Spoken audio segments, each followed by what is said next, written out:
اگر ہماری گفتگو ہو رہی ہو، بحث ہو رہی ہو، میں کچھ کہہ رہا ہوں، آپ کچھ کہہ رہے ہیں، لیکن کوئی کہہ دے حضور نے یوں فرمایا ہے، فوراً چپ ہو جاؤ۔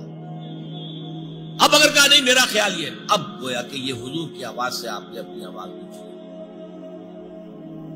اپنا فکر، اپنا فلسفہ، اپنا فہم، اپنی سوچ، اپنی عقل۔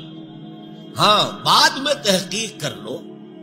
یہ جو کہا تھا کہ حضور نے فرمایا، فرمایا بھی ہے کہ نہیں ہے، حدیث صحیح ہے کہ نہیں ہے، مستند ہے کہ نہیں ہے،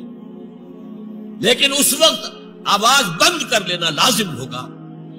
کہ اس کے بعد اقول نہیں کہہ سکتا میں یہ کہتا ہوں۔ اس کا تو مطلب یہ کہ آپ مد مقابل بن کر رسول کیا ہے، لا ترفعوا اصواتکم فوق صوت النبی